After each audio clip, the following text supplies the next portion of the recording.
You might have some fantasy of passive income that comes with selling on Amazon, specifically using the Fulfillment by Amazon model. But boy oh boy, here are the realities of being an Amazon seller. The first thing, you have to be your customer's bitch. On eBay, it is not hard to get positive feedback. Everybody leaves feedback on eBay, and if by chance you get left negative feedback, you're just a few phone calls away from getting it removed.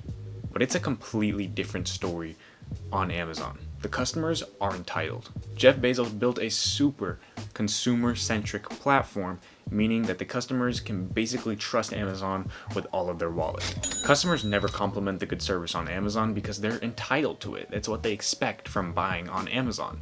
When people buy from eBay, they expect a screwed up package with most of the contents missing, so when something does arrive in tip-top shape, people will leave positive feedback on eBay. But when someone buys through Amazon, they expect everything to be perfect, plus a $20 gift card to Arby's. If you make one little slip up while selling on Amazon, you know Karen is going to type up a 5-paragraph essay on why you are the worst person alive. And it may sound like I'm complaining right now about it, but honestly, I'm super grateful that Jeff Bezos has been able to build this amazing platform where customers truly put all of their trust into it. That's why when you sell things on Amazon compared to eBay, they sell a lot quicker and they sell for a lot more. And the common theme of this video, there are so many more pros selling on Amazon than there are cons. Another reality of selling on Amazon is that you won't be able to sell every brand right when you start out. The proper term for this is called being gated. Now, there are ways to get ungated in a lot of brands and a lot of categories, but it does require a little bit of extra work. For example, you can do what I did and set up a legal business to buy stuff like these Barbie toys. You have to buy 10 of them, you have to get an invoice, and you have to submit that invoice to Amazon, and they'll accept it. From there, you'll be able to sell this brand, Barbie. If you don't want to put that extra effort in, then what you can do is just let your Amazon account live, let time pass by, and as your seller metrics go up, as they rise, then you'll be able to auto-ungate in brands later down the road. A lot of people start selling on Amazon thinking they can just walk into Target or Walmart, pick anything off the shelf, and flip it for a profit. The reality is, not everything on the shelves are profitable, and a lot of those things with the name brands, you can't even sell. And actually a great way to counteract being gated in a bunch of brands is to start by selling books. You're not going to be gated in a lot of books. You can literally go to a thrift store, buy a book, and most likely you can sell it used on Amazon. You do this for a few months and your seller metrics will rise, and eventually you'll be able to auto-ungate in certain brands that you weren't able to sell. Selling books is probably the best way to start selling on Amazon because it gets your metrics up. I've talked about this before. Many people have talked about this.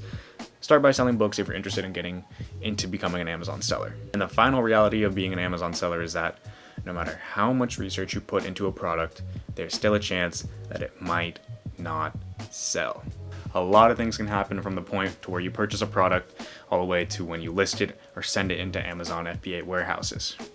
Amazon can hop on the listing and undercut the price by more than 50%. Amazon doesn't care if you can't sell your product because they'll undercut it to bring in new customers to where they can buy that product super cheaply, get them into the Amazon system, and then upsell them there on the more expensive products. That's how Amazon works. That's how Jeff set it up.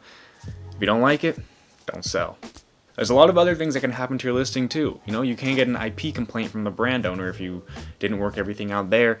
If you don't have the invoices and you list something as new, your account could potentially get shut down. Other sellers might have your item for a long time and not be able to sell it. They might not have buy box, and they can just cut the price by a shit ton just to try to get rid of their inventory, which can screw up your sales. The demand can drop all of a sudden. You know, if you have an item and people just stop buying it, that sucks. There's probably like a million different things that can go wrong with an item that you source to sell on Amazon, but those are just some of the easiest ones I can think of off the top of my head. But all in all, like, Amazon isn't a super 100% passive income business. There's a lot that can go wrong. There's a lot you have to tend to. But if you put in the hard work and realize that there are more pros that come with selling on Amazon than there are cons, then you will succeed. And there are a lot of new people on Amazon that wonder if they should begin with a pro seller account, which costs $40, or if they should just go the free version, not spend any money, and spend $1 every time they make a sale. If you want to learn more about that, check out the video I did right to the left of me, talking about whether you need a pro seller account or a basic account for your business model. But this has been the video.